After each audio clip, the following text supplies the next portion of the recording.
maybe it was Dorothy Day. Some have said Dr. King or Gandhi sent them on their way. No matter who your mentors are, it's pretty plain to see. If you've been to jail for justice, you're in good company. Have you been to jail for justice? I want to shake your hand. Sitting in and laying down our ways to take a Welcome stand. to another edition of Veterans Speak Out, sponsored by New Hampshire Veterans for Peace. Well, a quick announcement. This year we are going through the annual, it seems, every 2 or 3 year budget battle regarding city funding, school funding. And I went to the budget hearing at Memorial High School, and I must say that I do support the Superintendent of Schools, Tom Brennan, Dr. Brennan's proposal for $152 million, as opposed to the mayor's request for 146, which would be devastating.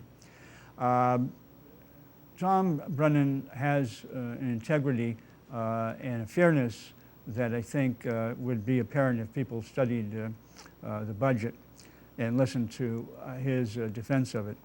So anyway, I just wanted to bring that up. I know it's a tough battle in this economy, tough on a lot of people, but wouldn't it be great if we could spend more on schools than we do on military spending? And I want to just cite one quote from Dr. Martin Luther King about that.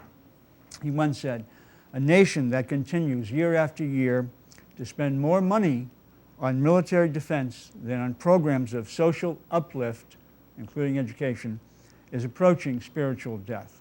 Well, keep that in mind. And again, we're still spending more on wars and occupation. So anyway, right now we're going to see an excerpt of a film made by the youngest child of Senator Robert Kennedy, Rory Kennedy. And it's called Ghosts of Abu Ghraib. And we know in the news recently there's been a lot of discussion, debate about the use of torture by the United States. So let's see an excerpt and let's talk about it after the film. You know, jolly guy, and you go to Abu Ghraib for a few, you know, it's been in Iraq for a while, you know, you become, you know, a robot. It was a door that I was afraid to walk through. You know, if you walk through it, at which point do you say it's enough? You know, what's cruel enough? How do you go back from that? And I was afraid that I just wouldn't come back, that I would just get lost. Something in your brain clicks that everything you see is normal. I mean, you'll go crazy if you don't adapt to what you're seeing. You gotta block it out. You gotta do something to make your day go by without going crazy.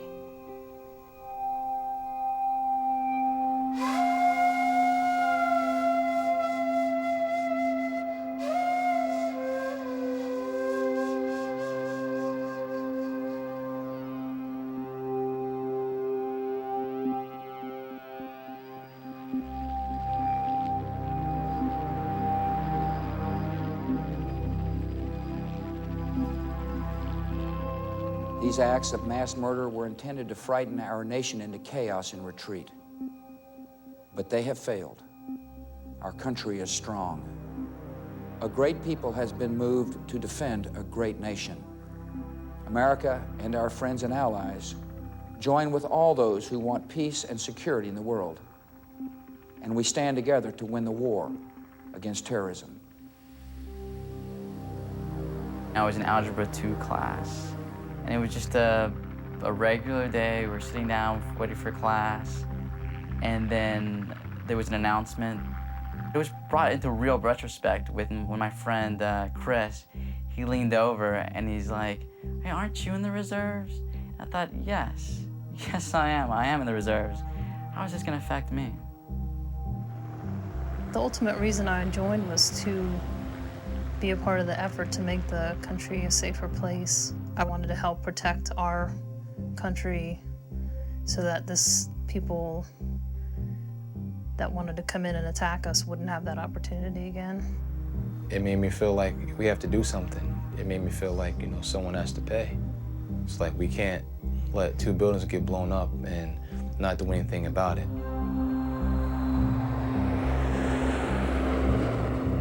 On my orders, the United States military has begun strikes against al-Qaeda terrorist training camps and military installations of the Taliban regime in Afghanistan. And we will do whatever it takes to smoke them out and get them running, and we'll get them.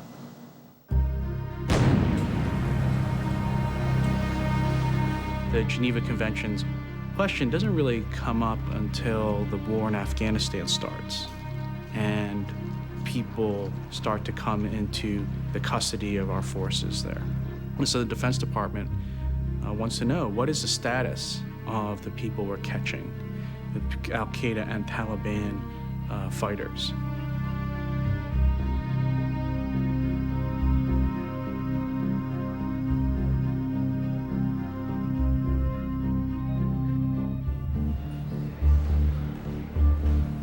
The 4 current Geneva Conventions were adopted in 1949, and they represent the standards against which all nations and all combating forces will be judged. They are binding international law, and they represent a humanitarian and human rights standard for the world. They're important because U.S. military has been frequently engaged in combat. American forces are always at risk of being captured, and the Geneva Conventions protect American soldiers from ill treatment in the event of capture. After the American Civil War and up until the Second World War, the United States was consistently known for observing standards that were in fact higher than the Geneva Convention standards, and consistently advocating that all countries should operate to a level above the Geneva Convention standards. At the Justice Department, we did not think the Geneva Conventions applied in the war against al-Qaeda because they did not sign the Geneva Conventions and they don't follow any of the rules of warfare. Al-Qaeda, if you look at what happened on 9/11, has no interest in following any of those rules. They deliberately kill civilians, they deliberately target civilians, they disguise themselves as civilians. They don't take prisoners, as far as we can tell. Instead, they try to kidnap people and execute them on the web or on television. Officials in the White House and particularly in the Department of Justice said Geneva Convention shouldn't hold sway, and that point of view finally triumphed. The president made the decision early in 2002 that Geneva Conventions would not hold, and this was unprecedented in American history. It never happened before. The war is a terrible thing, and it's always right on the edge of falling apart. Of awful things happening. And the only way, sort of ironically, the only way to conduct a war in a civilized manner is to ensure that everybody understands what the rules are to the maximum extent possible. And when you start messing around with those rules, when you say they don't apply, they're all terrorists, so different rules apply, now you're in unlimited warfare. They'll be handled not as prisoners of war, because they're not, but as unlawful combatants. As I understand it, technically, unlawful combatants do not have any rights under the Geneva Convention. This war was a war that was going to depend first and foremost on intelligence, that is, on information derived from prisoners of war. Therefore, rules regarding interrogation, what you could and couldn't do to prisoners, were absolutely central to fighting this new war.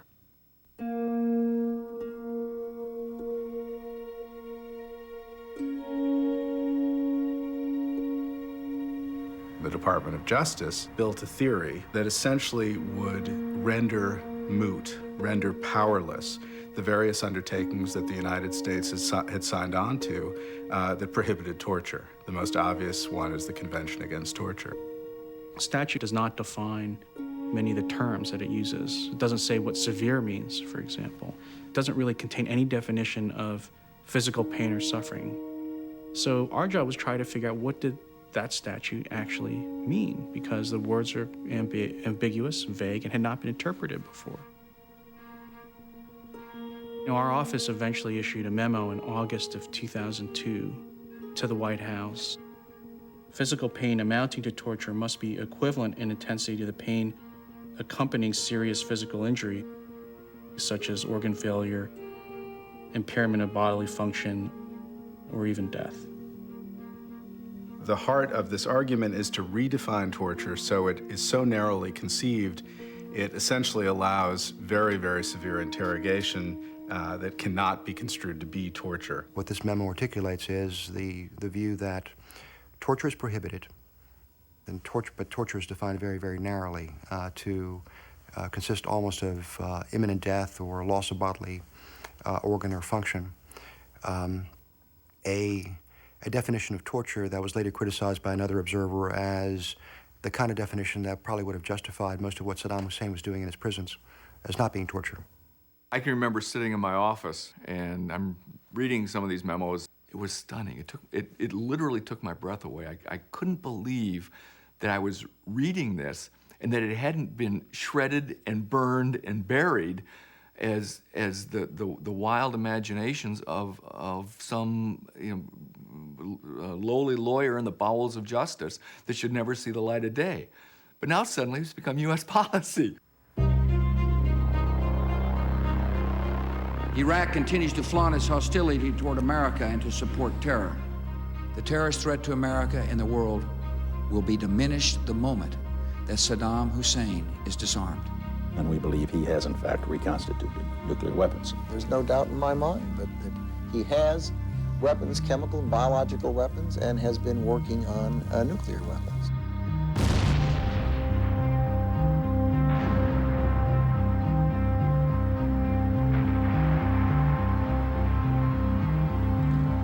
When I first got into Iraq, we saw, all the blown up tanks, that were bombed from the sky. Bullet holes everywhere. It was like going into a Mad Max movie, like Mad Max Return to Thunderdome. Like, wow, I'm at war. Like, wow. We're just like, part of you, we're like, this is cool. And then the other part of you is like, damn, well, we gotta do this. But somebody gotta pay.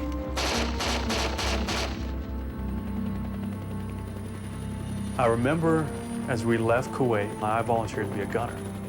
It was a 12-hour ride, and I said, I'll gun. I'm new here. Just tell me what I'm looking for, and I'll gun all day on this whole convoy.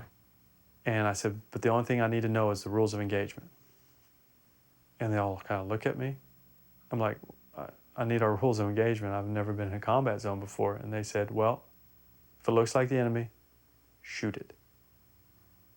I'm like, no, I'm serious now. If I need rules of engagement, what constitutes the enemy, whatever. We just told you, Sergeant. If it looks like the enemy, shoot it. And I looked at him, I said, I've really never been outside the United States. Everything looks like the enemy to me out here. Hey, we leaving yellow one, just take it for us.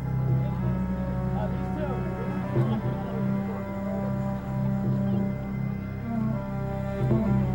Units in Iraq are picking up people on hunches and suspicions.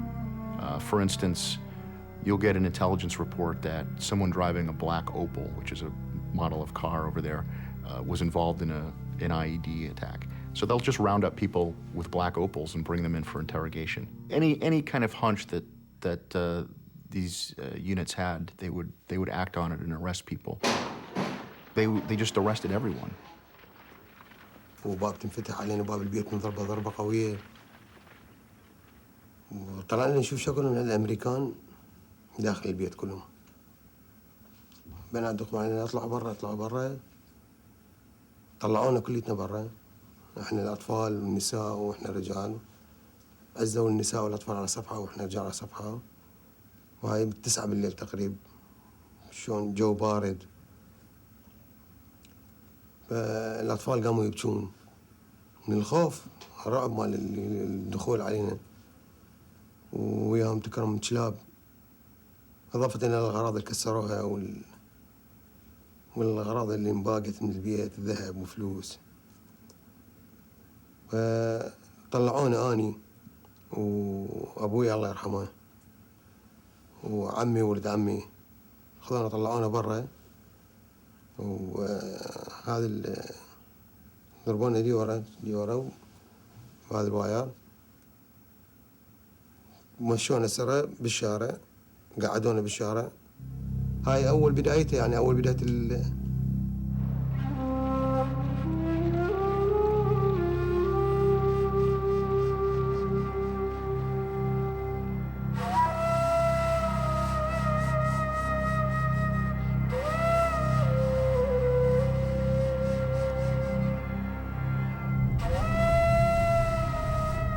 I heard that over 30,000 people were executed over there during Saddam's regime.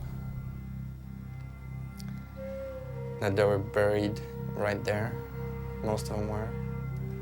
And just very horrible stories about prisoner tortures. Of course, there were pictures of Saddam all over the prison.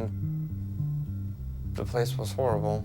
There were wild dogs running around, digging up human bodies. It was a place inside the prison, like the death chamber that we called it, where it was 2 holes in the floor and the hanging hooks. You know, said they hung people every day. They'd hang like 80, 100 people a day or something like that. Where we lived at in our barracks, it was 2 ovens in there that we, what do you call it, an incinerator for bodies. That was kind of like, okay, whoa, where are we living at? You know how many lost souls or displaced souls are walking around here? It was very, very hot. The heat index, direct sunlight, was 130. And the odor was, I'll never forget the smell of Abu Ghraib. The smell of sweat and trash and feces and urine wafting through the air. It's just, I will never forget the smell of Abu Ghraib. Just a desert bowl of misery is the only way to describe it. And the place was just so dark, you know, and you knew the history. And I mean, like, you felt like it was a haunted place. You know, like at nighttime, there's certain hallways you wouldn't want to go down by yourself because, you know, you're, you know, afraid there might be a ghost or something, and you knew if something was there, it was, you know, really pissed off. It was just the most surreal place, you know, you can imagine. It's like a combination of Apocalypse Now meets The Shining, except that, you know, this is real and you're in the middle of it. Major combat operations in Iraq have ended. In the Battle of Iraq, the United States and our allies have prevailed.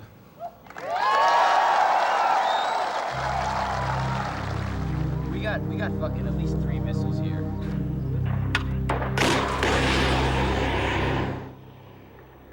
In this film, the combat operations in Iraq are still ongoing, and the fact is that we're still losing lives and our money.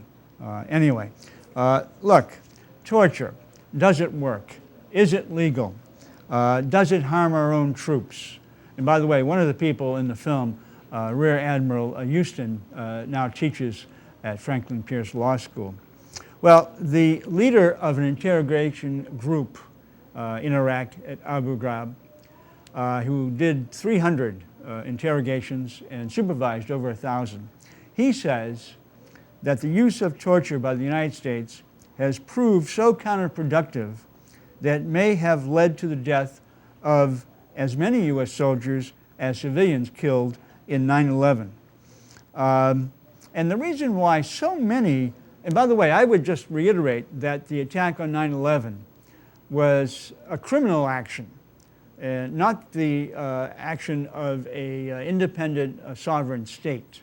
But the reason why so many foreign fighters joined Al-Qaeda in Iraq, he says, and this interrogator, Major Matthew Alexander, says essentially it was because of the abuses at Abu Ghraib and at Guantanamo, and also at Bagram. We don't hear much about that in Afghanistan, and not Islamic ideology.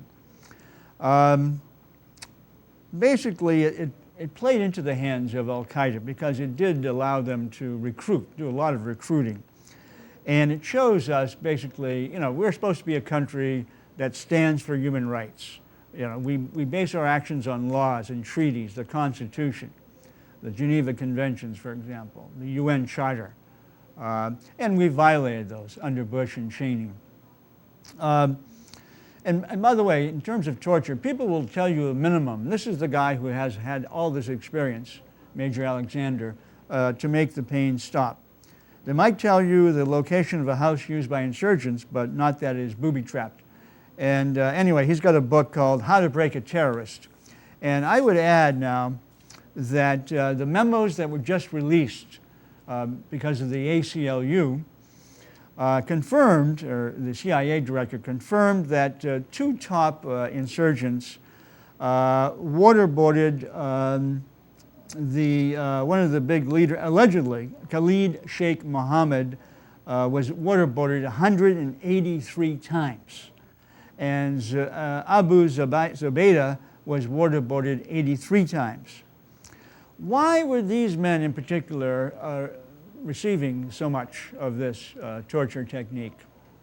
Essentially, the Bush administration told the Pentagon interrogators to get these two men to reveal a link between Saddam Hussein and 9/11. Now, and the hijackers, of course. Why was this done? Essentially, to justify Bush Cheney's illegal and unnecessary invasion of Iraq in 2003. That link has never been established through the use of torture. And let's talk about some of the techniques now. These memos, and by the way, written by a guy who's now a federal district judge, appeals judge, John Bibby, and a lawyer who's teaching law at the University of California, who served under Bush Cheney, John Woo, whom you saw in the film.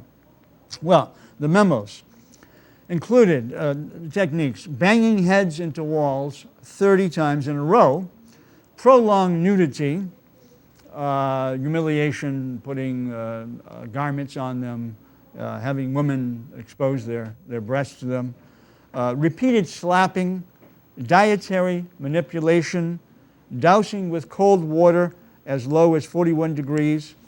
They also allowed shackling in a standing position for 180 hours, sleep deprivation for 11 continuous days, confinement of people in small dark boxes with insects for hours. And by the way, that was tried on, I believe it was Zubaydah, who had an intense fear of insects. And of course, waterboarding to create the perception that they are drowning. The memos revealed that the interrogators were permitted to use these techniques in combination for a 30-day period. And John Yoo, again, and this Mr. Bibby and others found that none of these techniques constitute torture or cruel, inhuman, or degrading treatment, which of course is just nonsense. Now, the fact is that the President of the United States, Mr. Obama, we feel, Veterans for Peace, has an obligation, both moral and legal, to follow up on who ordered the interrogations, the violations of the Geneva Conventions, who provoked this torture.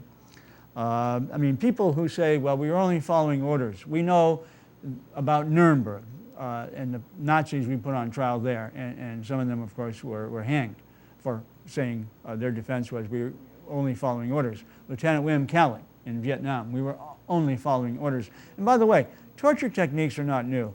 We've used them for a long time. Vietnam, for example, taking up Viet Cong up in helicopters, and if they wouldn't talk, then throwing one out. We have, in Vietnam, again, there was a program called the Phoenix Program, where suspected Viet Cong were rounded up, tortured, some even killed. By the way, the documentation so far shows that 32 prisoners have been killed, mostly at Bagram in Afghanistan, and some who died at Abu Ghraib. That's homicide. As far as I know, nobody's been prosecuted for those deaths while they were being interrogated. So basically, we are saying that there must be some accountability. There has to be some further investigations. Yes, it may be painful, and we believe that the country, through the polling, demands it, wants it. And so some committees, I think it's Senator Patrick Leahy from Vermont, is going to hold some hearings on that. But we also think that, waterboarding was used actually in Texas by some police there, and under the Reagan administration, they were prosecuted. I think the chief there went to prison for 10 years and others for 3 or 4 years. We prosecuted Japanese at the end of World War II for waterboarding. A couple were executed. So to say that this is not torture and that it was legal, as defined by these lawyers in the White House, is just, again, plain nonsense. So we've said, and the ticking time bomb argument, somebody's got information supposedly that a bomb is supposed to go off, kill hundreds, thousands of people. This Major Alexander says, "Nuh-uh, it's not going to work, and it's counterproductive." So again, just to reiterate that this, the sign behind me is, if we are a country founded on law, on human rights, we have to stop torture. And we have to prosecute those who were involved in doing such. We do recommend the book by Matthew Alexander called How to Break a Terrorist. The U.S. interrogators who used brains, not brutality, to take down the deadliest man in Iraq, and that was Zakardi, who was killed eventually through techniques that didn't resort to torture. Well, okay, so we are about to close. We recommend that you pass this on. So goodbye, good luck, so long. Until next time, there is no way to peace. Peace is the way. Was it Cesar Chavez? Maybe it was Dorothy Day. Some have said Dr. King or Gandhi sent them on their way. No matter who your mentors are, it's pretty plain to see. If you've been to jail for justice, you're in good company. Have you been to jail for justice? I want to shake your hand. Sitting in and laying down